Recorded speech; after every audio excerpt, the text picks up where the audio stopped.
आप सभी का बहुत बहुत स्वागत है आरबीएससी हिंदी ज्ञान की इस श्रृंखला में। यदि आपने अभी तक हमारे चैनल को सब्सक्राइब नहीं किया है तो उसे सब्सक्राइब करें और लाइक बटन को प्रेस करें। आज हम अनिवार्य हिंदी के अंतर्गत कक्षा 10 के विषय समास का अध्ययन करेंगे, जो अन्य कक्षाओं के लिए भी बहुत ही महत्वपूर्ण विषय है। चलिए आगे बढ़ते हैं और अध्ययन करते हैं।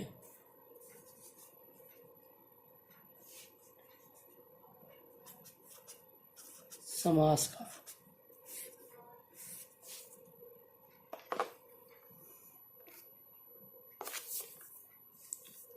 देखिए, समास कहते किसे हैं, क्या परिभाषा है इसकी कि दो शब्दों का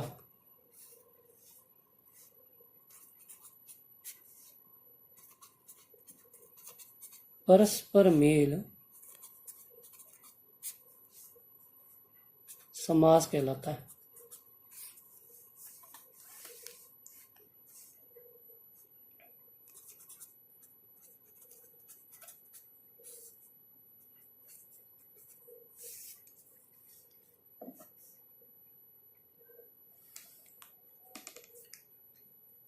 देखिए, कहने का अर्थ क्या है कि अर्थात जब दो शब्द अपने विभक्ति चिन्हों को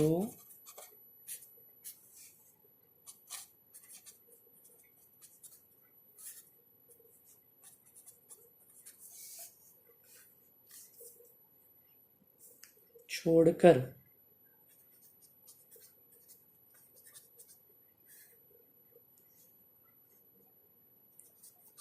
आपस में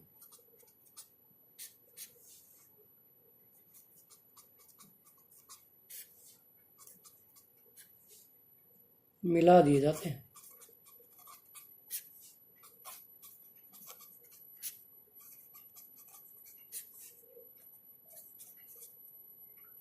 और उनके मेल से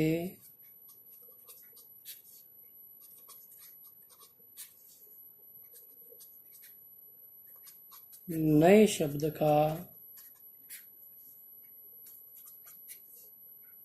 निर्माण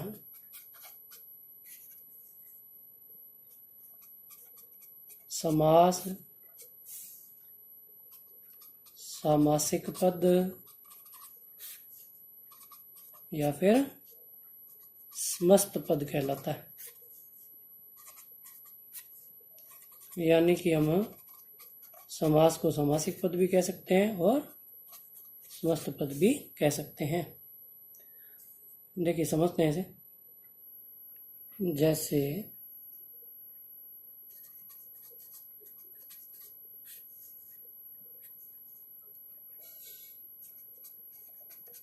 राजा का कुमार, यानी कि राजकुमार। देखिए, यहाँ पर यह जो का है वो क्या है, विभक्ति चिन्ह है। तो विभक्ति चिन्ह को छोड़कर देखिए हमने क्या कहा कि दो शब्दों का परस्पर में समास कहलाता है। तो ये दो शब्द हो गए, और जब दो शब्द अपने विभक्ति चिन्हों को छोड़कर, ये उसका हो गया विभक्ति चिन्ह। अपने विभक्ति चिन्ह को छोड़कर जब आपस में मिला दिया, अब इनको मिला दिया तो राजा और कुमार शब्द को जब हमने मिला दिया तो उससे क्या बना, राजकुमार बना। इस प्रकार यह जो राजकुमार शब्द है यह क्या है, यह समास है, यही सामासिक पद है और यही समस्त पद है। देखिए, समास में और क्या होता है, समास में समास विग्रह भी होता है। देखिए, समास विग्रह क्या होता है, उसे जानते हैं। समास विग्रह।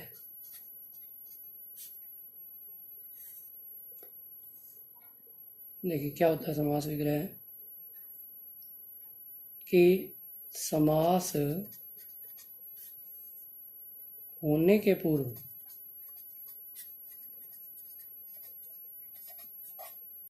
के पदों के रूप को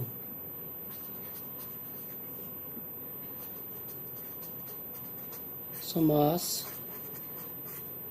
विग्रह कहते हैं।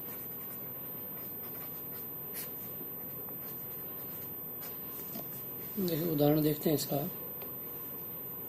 जैसे हमने लिखा विद्या के लिए आलय, अर्थात विद्यालय। तो यहाँ पर ये जो के लिए शब्द है, यह के लिए क्या है, यह इसका समास विग्रह है। यह आपका हुआ समास विग्रह। देखिए समास होने के पूर्व, अब समास तो यही है, इसी को समास कहते हैं।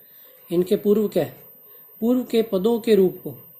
अब पूर्व ये है, इसके पदों का जो रूप है वो समास विग्रह कहलाएगा, क्योंकि इनके मेल से तो समास बन गया और इसी का लोप हो रहा है। तो जिसका लोप होता है वो आपका समास विग्रह होता है। समास के भेद पढ़ते हैं।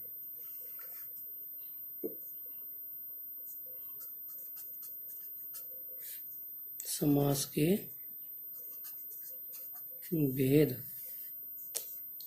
देखिए समास के 6 भेद होते हैं।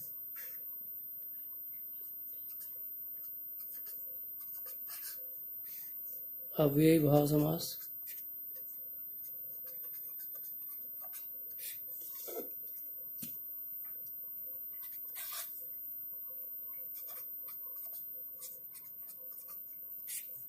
तत्पुरुष समास,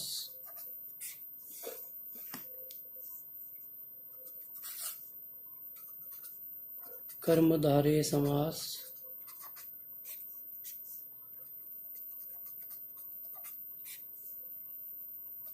द्विगु समास,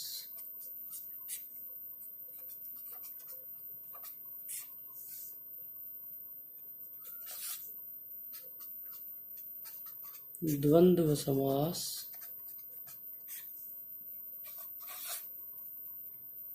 और बहुव्रीहि समास।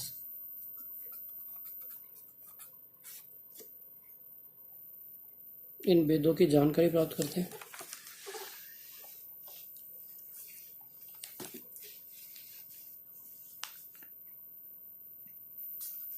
देखिए पहला भेद है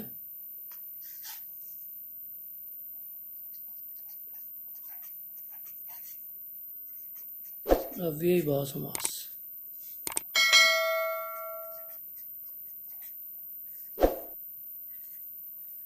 बहुत ही अच्छी जानकारी प्राप्त होगी आपको भी।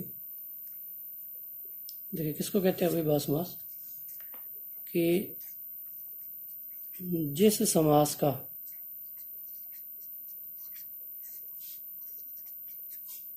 पहला पद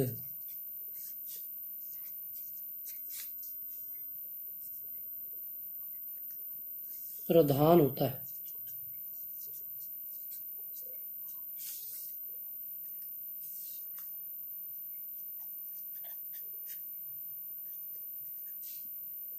और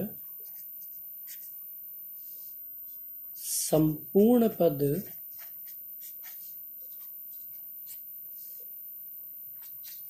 क्रिया विशेषण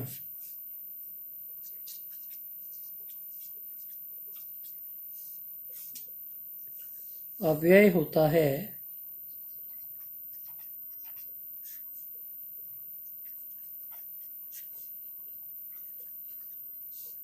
उसे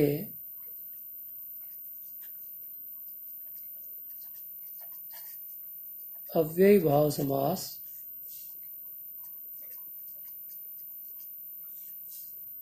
कहते हैं। देखिए क्रिया विशेषण अव्यय, क्रिया विशेषण अव्यय क्या होता है कि जिन शब्दों में लिंग, वचन, कारक, काल आदि में कोई परिवर्तन नहीं होता उसे क्रिया विशेषण अव्यय कहते हैं। देखिए अव्ययी भाव समास की पहचान, देखिए पहचान क्या होती है इसकी कि यदि समस्त पद के आरंभ में भर, प्रति, यथा, बेआब, बे, आ, ब, उप, यावत, अति, अधि, अनु,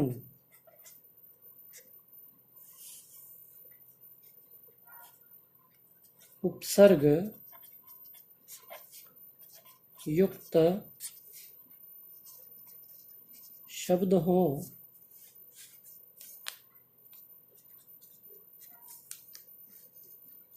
तो वहाँ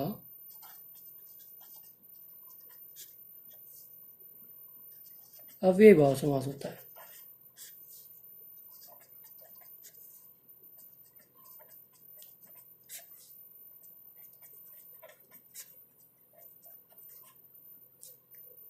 जैसे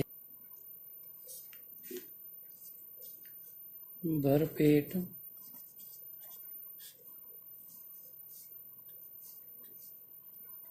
यानी कि पेट भरकर,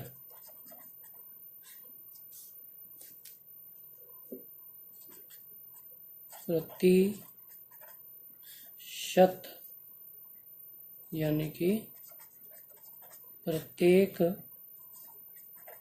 शत या सैकड़ा, प्रति मास, यानी कि प्रत्येक मास, प्रति वर्ष, प्रत्येक वर्ष, प्रत्याशा,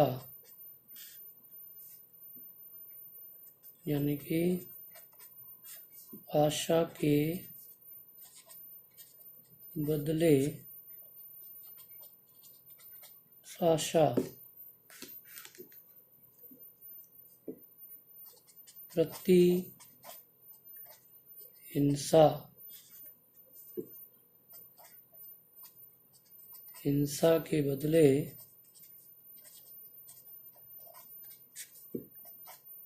हिंसा, यथा क्रम,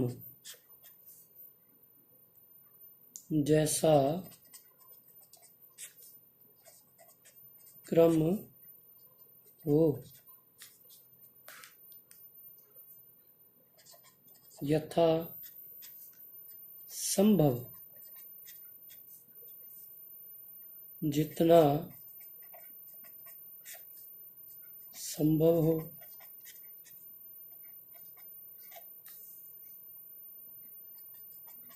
आजन्म,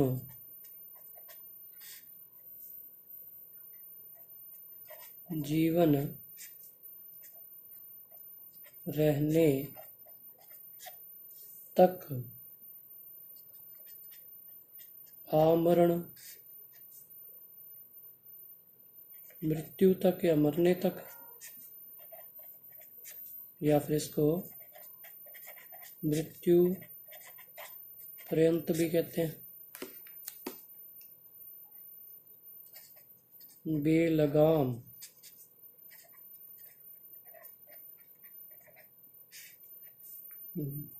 बेलगाम होता है बिना लगाम का। बेरहम, बिना रहम के। देखिए अगली पहचान इसकी, दूसरी पहचान कि द्विरुक्त शब्द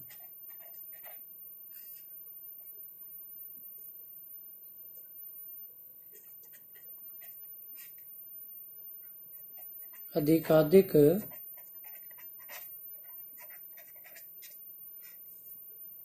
अव्ययभाव समास के होते हैं।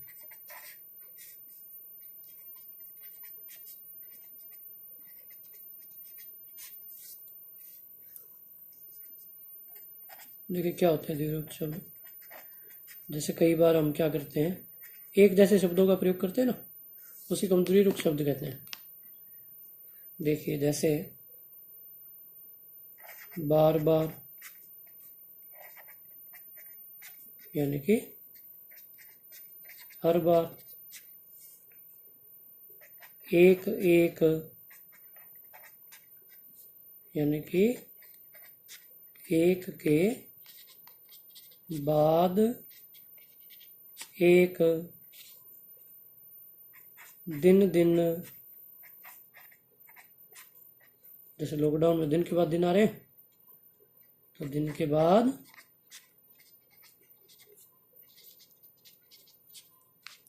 दिन।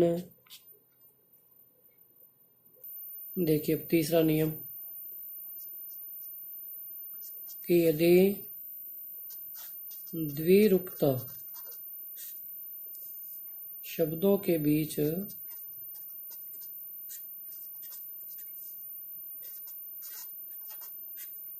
क्या आ जाए, हो आ जाए, अथवा क्या आ जाए, आ जाए, तो वहां पर भी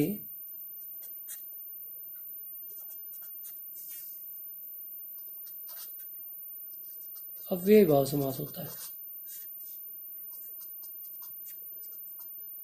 देखिए द्विरुक्त की बात कर रहा हूं, द्विरुक्त आप समझ गए होंगे, एक जैसे। जैसे हम बात करें यहाँ पे, तो मैंने कहा आप ही, आप धड़ाधड़, एकाएक, मन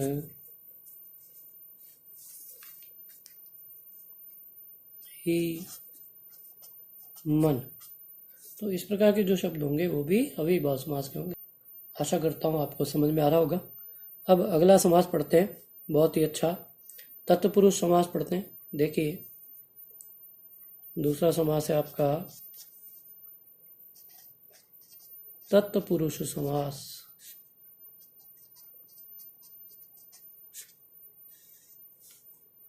देखिए किसे कहते हैं तत्पुरुष समास, कि जिस समास का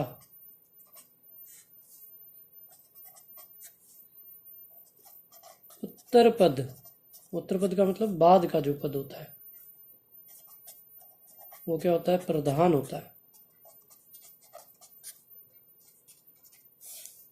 तथा प्रथम पद की विभक्ति का लोप होता है।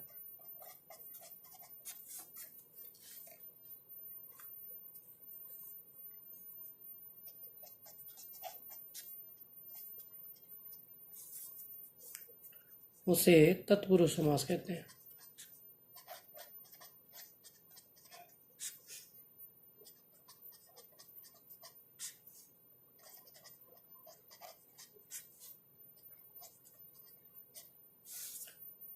देखिए जैसे हमने लिखा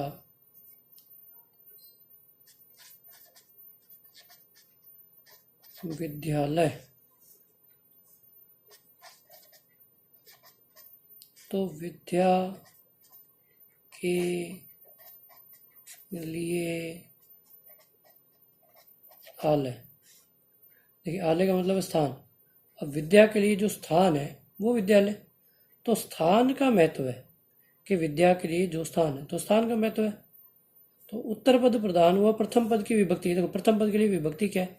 के लिए, कारक की विभक्ति, इसका लोप रहता है प्रथम पद की विभक्ति का, वहां पर होता है आपका तत्पुरुष समास। देखिए इसकी पहचान क्या होती है?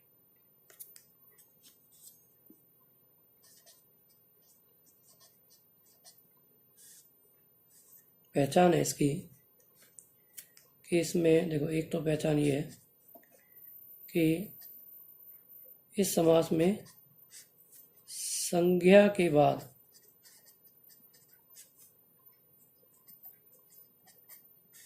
संज्ञा शब्द आता है।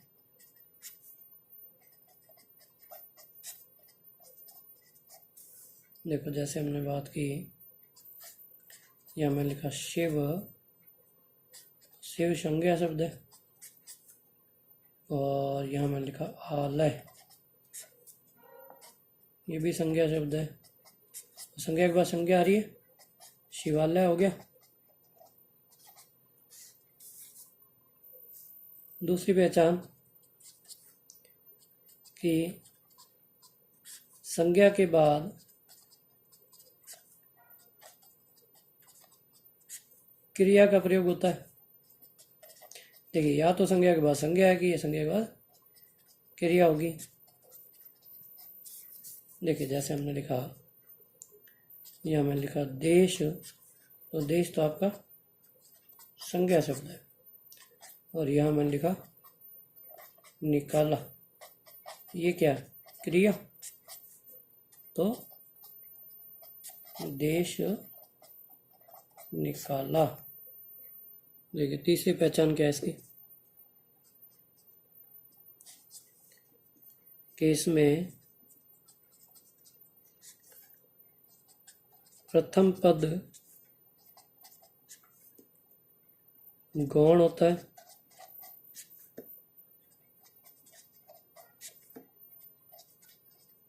व उत्तर पद प्रधान होता है, मतलब कि उत्तर पद का महत्व रहता है। जैसे हमने लिखा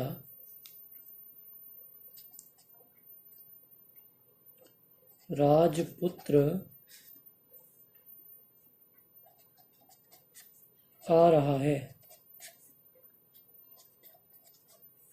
देखिए ये जो राजपुत्र है, इस राजपुत्र में राजा का पुत्र आ रहा है, पर यहाँ पर राजा तो नहीं आ रहा ना, कौन आ रहा है? पुत्र आ रहा है। महत्व किसका है? पुत्र का, तो इसलिए उत्तर पद प्रदान हुआ। तो यहाँ पर पुत्र शब्द की प्रधानता है, जबकि राजा शब्द की कोई प्रधानता नहीं है, उसके जो पुत्र की प्रधानता है। तो पुत्र शब्द की प्रधानता हुई, यानी कि उत्तर पद प्रदान हो गया, यह आपका उत्तर पद हुआ। तो उत्तर पद की यहाँ प्रधानता है। देखिए और क्या है कि अनेक बार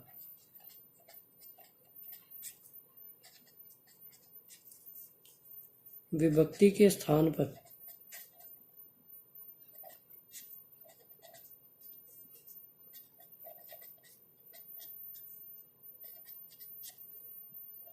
अन्य शब्द आ जाते हैं।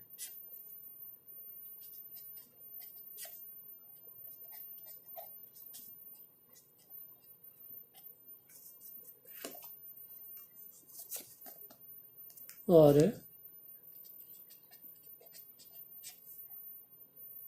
समास करने पर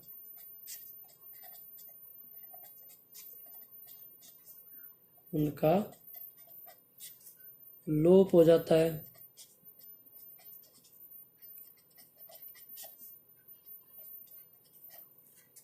देखिए जैसे हमने लिखा ग्रामवासी। तो ग्रामवासी किसको कहते हैं? ग्राम में वास करने वाले। अब देखिए, में वास करने वाले, ग्राम में वास करने वाले। तो ये देखो अन्य आ गया, अन्य शब्द आ गए ग्राम में वास करने वाले। तो ऐसे में जो अन्य शब्द होता है उसका क्या हो जाता है, यहाँ पर लोप हो जाता है। जैसे यहाँ हमने लिखा दही बड़ा, यानी कि दही में डूबा हुआ बड़ा।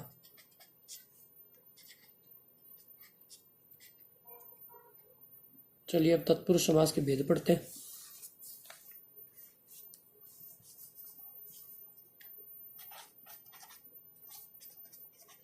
तत्पुरुष समास के भेद।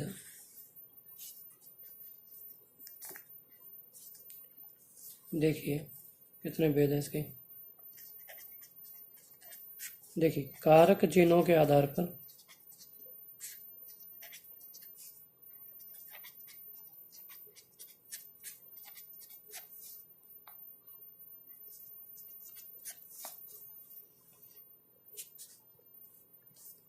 समास के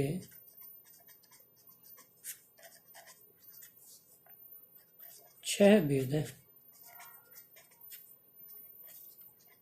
देखिए, कारक की विभक्ति का तो आपको ज्ञान होगा ही। चलिए एक बार लिख लेते हैं। देखिए, कर्म की विभक्ति होती है को, तो कर्म तत्पुरुष को।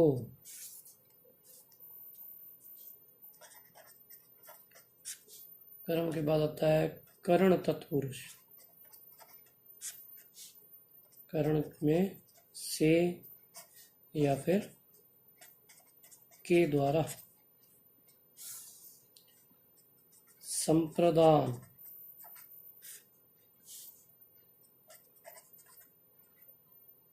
के लिए अपादान से कब लगता है, ये अलग होने पर।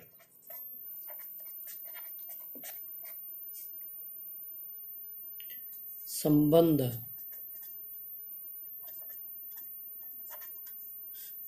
तो संबंध तो उसमें क्या आएगा, का, के, की, ना, ने, नी, रा, रे, रे। संबंध के बाद आपका अधिकरण। अधिकरण में पर। देखिए कुछ उदाहरण देखते हैं।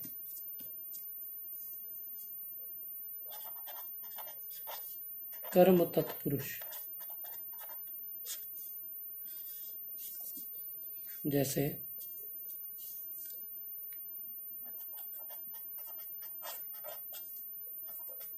आपत्तिजनक, यानी कि आपत्ति को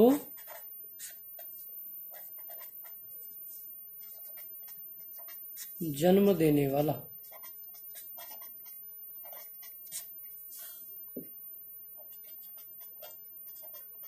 आत्म विस्मृत, आत्मा को विस्मृत करने वाला।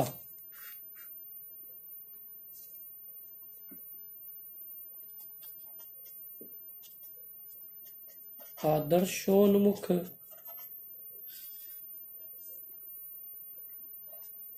आदर्श को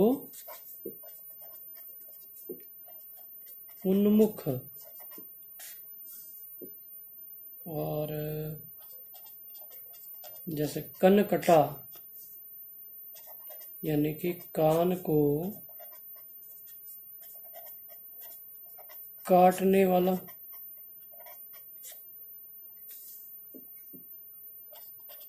कमर तोड़, कमर को तोड़ने वाला,